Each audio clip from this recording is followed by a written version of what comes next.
Hello, everyone. My name is Peter, and this is The Burning Question. I have the pleasure of having Dan Spracklin, founder and CEO of SoMax Bioenergy, with us today. Dan, welcome to the show.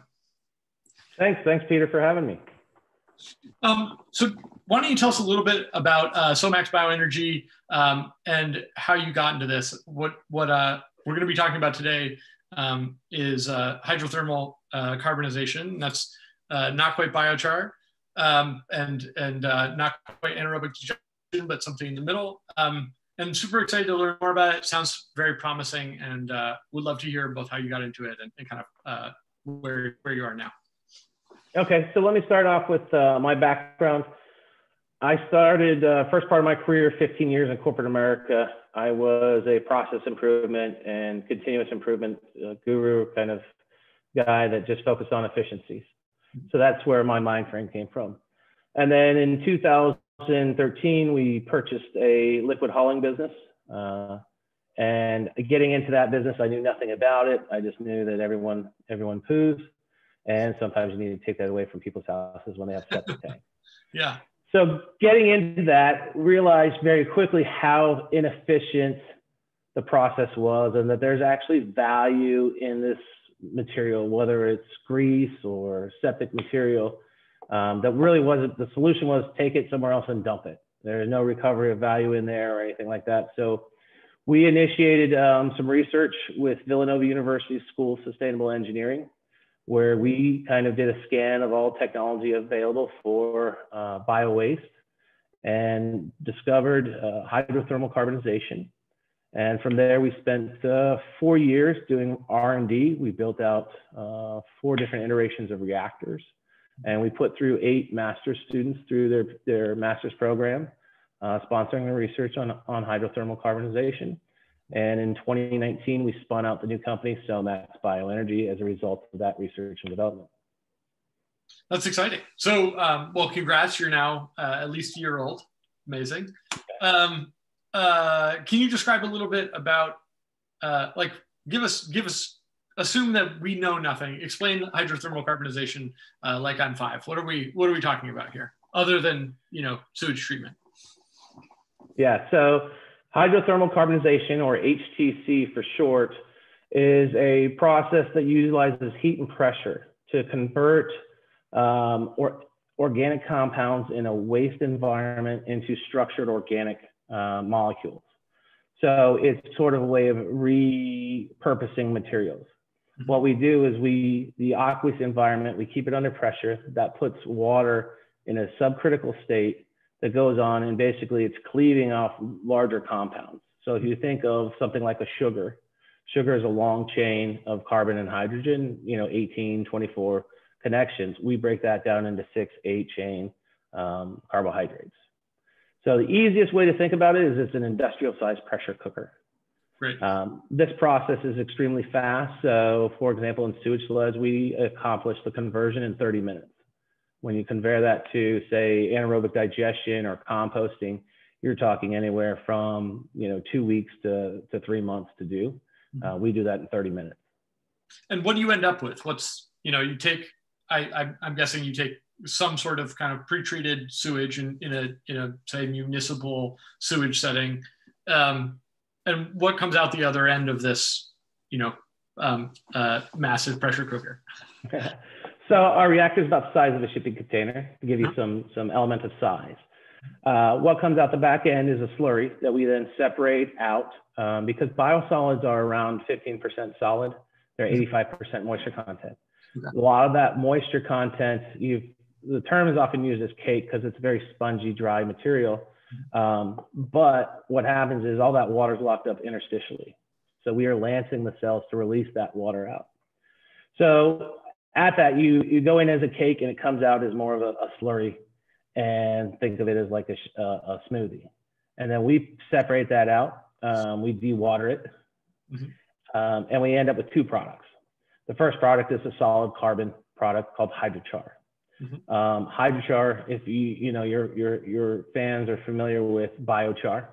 Biochar is more like charcoal. Hydrochar is more like coal. So it's much more energy dense carbon. It's not as big a surface area. So we have that hydrochar fuel, and then we have processed water, which has all the nutrients in it. So it'll have nitrogen, it will have organic salts. It really depends on what's in the sewage sludge. Got it. And I mean, I know that you guys didn't invent HTC. How old is this field? It seems, I mean, converting sewage into energy seems like a compelling value proposition. Like, where's the field in this story? So the field is very nascent. The hydrothermal carbonization process, it's even a mouthful for me. I say it every day. HTC was first discovered in 1913 in Germany. The process sort of got lost to history. And then in 2006 at the Max Planck Institute for Colloidal Science, it was actually rediscovered. So we're, as an industry, 15 years old. We're still in our teenage years. We're adolescents, not even able to drive a car yet. Right now, SoMax is building the first commercial size hydrothermal carbonization plant in North America at the wastewater treatment plant at Phoenixville, Pennsylvania. Mm-hmm. That's exciting. Well, congrats. So, first one in America. I don't think I've ever been first in North America at anything. Sounds like an interesting application of technology. We've been talking about sewage specifically, but like, what are the characteristics that make something good for HTC as opposed to, say, pyrolysis? So what makes good for HTC versus pyrolysis is really around moisture content. So we want wet material. So pyrolysis, you really want dry material. Otherwise, you're spending a lot of energy drying it to a certain percentage. We typically go after wet organic waste streams. So that'd be things like food waste, biosolids, manures, spent brewery grains, for example, are all things that we use. So really we focus on three verticals. That would be the municipal market, which is wastewater treatment, biosolids. We also have the food and beverage industry. So a lot of byproducts from, say, juices. There's a lot of orange peel waste for making orange juice. And then in the agricultural industry, we're looking at manures from confined animal feeding operations, or CAFOs. Right. Interesting. And the stuff no one wants to think about. Yeah, I was gonna say, it's just everything that you basically can't pyrolyze. And is the goal to produce hydrochar? What do you do with hydrochar, and how do you guys, think about it? I've read some papers that say you could kind of treat it like biochar, maybe put it into a field, but how does it, where do you guys think about using it? So the hydrochar will have a lot of varying attributes based on the feedstock that you're using. Mm-hmm. And then obviously the outlets or the applications for that are dictated by the feedstocks that you're using. So with sewage sludge, what we do is we gasify that for energy. Okay. And the reason we do that is because the sewage sludge has a lot of pollutants in it. You'll have heavy metals, you'll have, polyfluorinated compounds or PFAS in it, which are these forever chemicals that bioaccumulate and cause environmental damage. So for us, what we want to do on sewage sludge, for example, is to convert it to energy. Not only do we get the benefit of having the renewable energy from a carbon neutral fuel, but we also destroy a lot of those compounds that are pollutants. So pollutant elimination as well. If you're going after things like food waste, that actually makes a very good soil amendment. So you're taking all the nutrients that are in that food, nitrogen, phosphorus, calcium, and putting that back into the soils. Where it differs from biochar is that it doesn't have as long of a residence time. Mm-hmm. So this has a half-life of about 14 years versus 100 years for biochar. So it's not necessarily a soil carbon sequestration. It adds to soil carbon content. It increases microbial activity, and it also has a slow release of those nutrients. So, a lot of people will use compost for that. Just looking at efficiencies, compost has a carbon efficiency of about 10%. So 10% of the feedstock material ends up in the end product. 90% of that carbon will valorize into CO2 or methane, depending on your composting method. Mm-hmm. Hydrothermal carbonization captures up to 90% of that carbon. So you're getting much more bang for your buck and more efficiency on carbon and restoring that back to the soils. So, and then finally, the last one is if you're using some byproducts like from the juice sector, you actually can make some very high-end technical carbons. So you can use it for, filtration, activated carbon replacement, things like that. So the feedstock and where it's coming from and how dirty or undirty it is depends on the outlets and the applications for it. Right. And the kind of, can you paint me a picture of what we're replacing? I assume, I don't, know much about the sewage industry.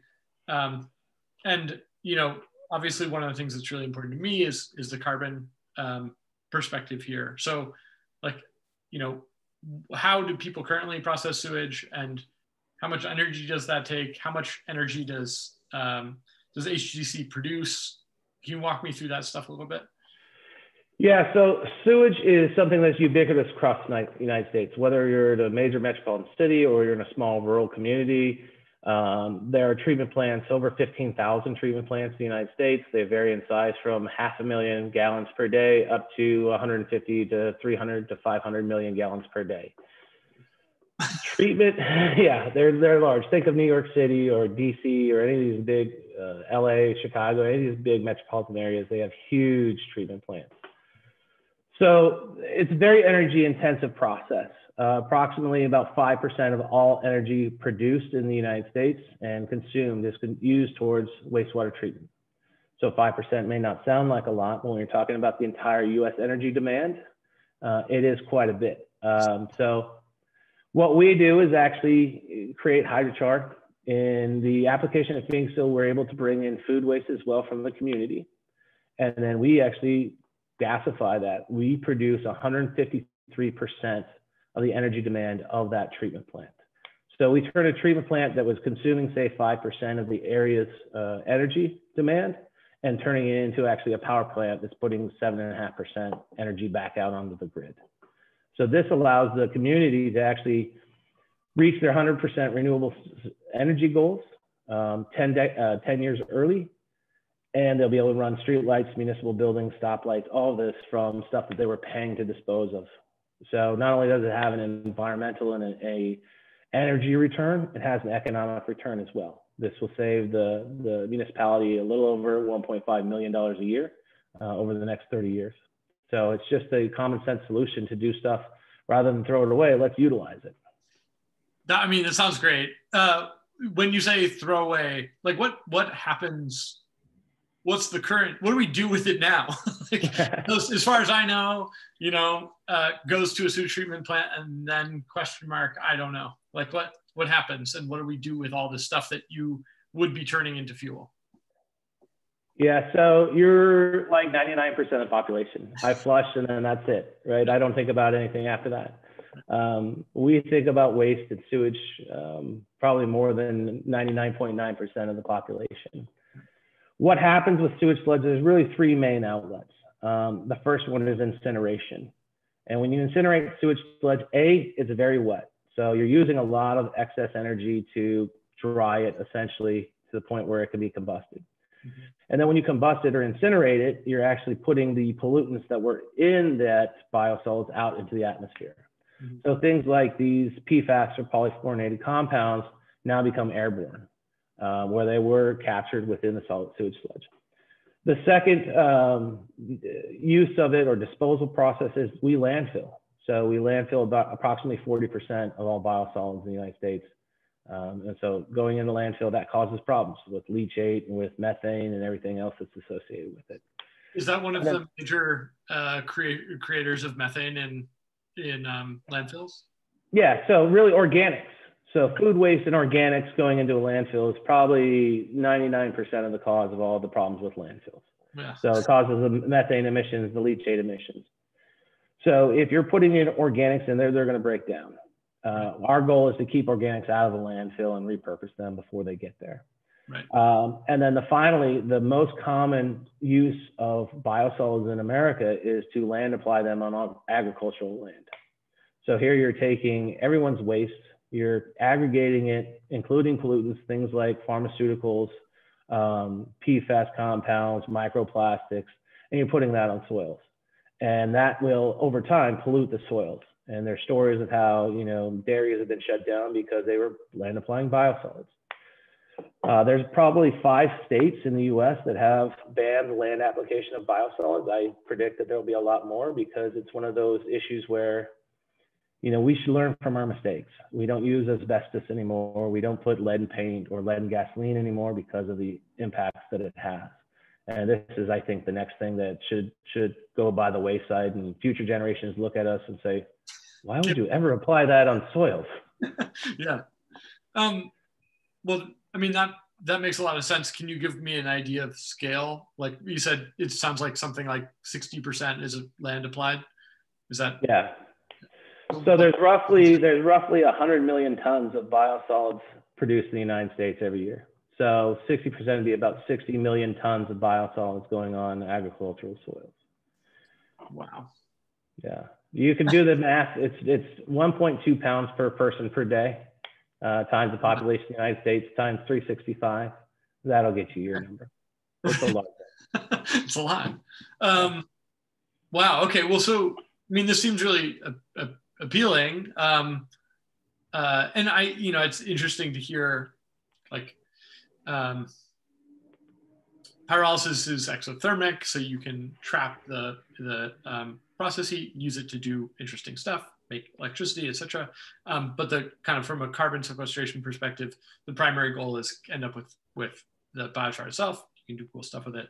It sounds like, you know, if I'm summing up, HTC is you're not so much worried about the physical thing you have left over, because even if you were to apply it in the fields, it would be a good fertilizer, but only maybe from food waste, from sewage. You wouldn't want to land apply it for the same reasons that we want to stop land applying biosolids now. But the major kind of carbon contribution here is offsetting existing usage of electricity, right, and creating clean electricity.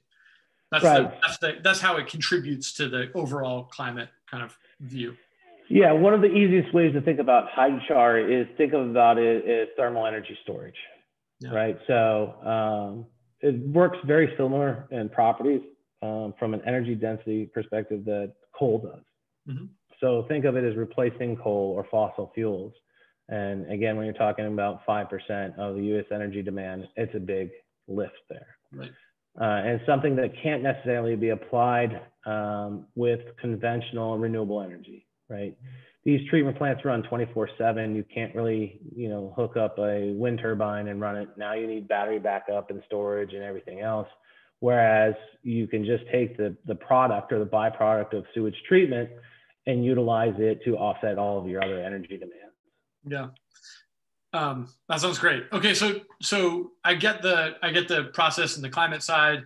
What about the economics? I mean, what are people currently paying to process their sewage? And what does your process basically allow them to do? So it varies by location. In the East Coast, let's just look at landfill tip fees. You're at averaging $65 a ton to get rid of it. On the West Coast, you're looking at $100 per ton to get rid of it. Once you've processed it, that's after you. Yeah. So 5% of America's electricity to do something to it. Yeah. So after you've spent all that energy to, basically what you're doing is flocculating. You're getting suspended solids out of water, and you do that by basically pushing air through water, and that's a very very energy intensive process. So you've spent all that to get this product of biosolids to clean that water, and then you're paying to dispose of it.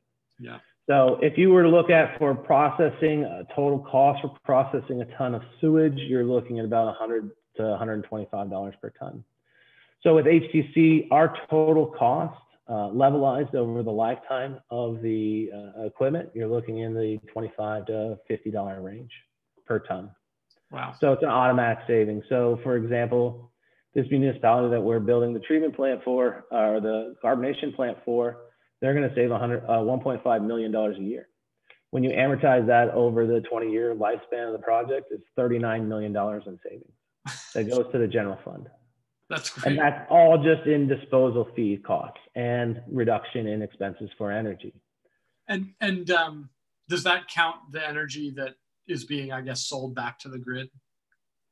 No, because they're consuming it all. So they're running all their government operations on it. It'll run street lights, lights at the community parks and stoplights that, the municipalities pay for. Right. Okay. Got it. And so you're offsetting that cost. Interesting. Yeah. Okay. So, so this is exciting. So tell me a little bit about SoMax. Like, we know that you've got one, say, pilot. What do you, and it seems like you're targeting a couple specific kind of channels, but what's next for you guys? What kind of scale are you at now? Where do you expect to be in a couple of years? Okay, so yeah, we really are just coming out of stealth mode. We came out with the announcement of the treatment plant. That'll be the first commercial scale. So we're at 15,000 tons per year. Our product is modular and scalable, so we just number up rather than building a bigger reactor. So instead of having one shipping container, if you want to process 45,000 tons, you would have 3 shipping containers. Mm-hmm. So we are now in discussions with some companies in the food and beverage industry to implement our technology there as well. And we're really getting these demonstration facilities in each of our verticals, and then we scale up within those verticals. One of the things that we found is, even though we have proof points and we have plants that exist in Europe and in Asia, and we're really just dealing with chemistry, there's no biological activity here. So we're not dealing with bugs, it's all chemistry. Is that people are, for probably a good reason, but they're non-believers. They want to see it first. So once we have our demonstration facilities up, we have about a dozen other municipalities that are extremely interested in this process, but they don't want to be the guinea pigs. They don't want to be the first one. Once we prove it out, we'll build that sales pipeline up, and we'll be able to expand our team and our reach, and we'll do that in each of our verticals. That's exciting. When does what's the kind of timeline? It sounds like you've built or have you built the pilot plant yet, or when do you expect that to come online? I expect maybe coronavirus been played with your schedule a little bit, but what are you thinking now? Yeah, coronavirus really hit us. It put us about an 8-month delay on the project. We are awaiting the final permits. We expect construction to start in Q1 of 2021, and we look to be up, running, commissioned, fully operational by Q4 of 2021. That's great. And then, proof this out. So 2023 is when we're going to start, seeing SoMax's name around a bit more widely, or is that kind of how you're thinking about it? Yeah. So 2023, we should have a couple of other plants. These municipal projects do take longer, and it's not like a startup in this. We're selling physical plants. Right. This is steel on the ground. So unlike say a digital company, we can't scale to 100 million users overnight. Right. These things take, there are regulations permitting. We're streamlining that process with our permits. We're going into each state and getting a permit that will allow us to build anywhere in that state. And the permit process goes from, a little under a year to about 30-day turnaround time, because there's literally now a checkbox on the form for our solution. So we're really focused on shortening our development time, including, offering a sanitation as a service model where we'll put in the equipment, we'll finance it, we'll service it. And basically we get paid to process your sewage sludge. So that's sort of our model going forward. Yeah. Do you think I hope they start kicking back those savings back to all the contributors to the sewage, right? Yeah. And then you think of one thing that this could actually lower, taxes for constituents, because you typically have sewage is typically its own fund. So there's a special tax on it. It's typically combined with your water bill. If you're on public water and public sewer, there's a special tax for that. So it's beyond property tax, beyond everything else. And that's one thing that, we could either reduce any of those increases or potentially even reduce that there's no tax on the constituents. That's awesome. Well, thank you so much for taking the time to chat with us, Dan. Is there anything I haven't asked or that you want to add before we wrap? No, I think it's a very good start. I think this is deep knowledge in a lot of applications. We could have probably spent 4 hours going through all of them, but I appreciate your time. And, really, I want to applaud you for bringing these technologies to the public and making people more aware of what they're around. I think, you know, it's not the topic of discussion around the dinner table, but these are things that need to be happening for us to have a sustainable future. And I thank you for giving a spotlight to companies like ours that are trying to change the world. It's been super fun, and I agree. I really appreciate you taking the time to kind of introduce HTC generally. I think we'll probably be hearing more about it in the coming years and months. So how do we follow along with your story as you grow? So you can follow us on our website. We're at SoMaxBioenergy.com. We're also up on Twitter and also on LinkedIn.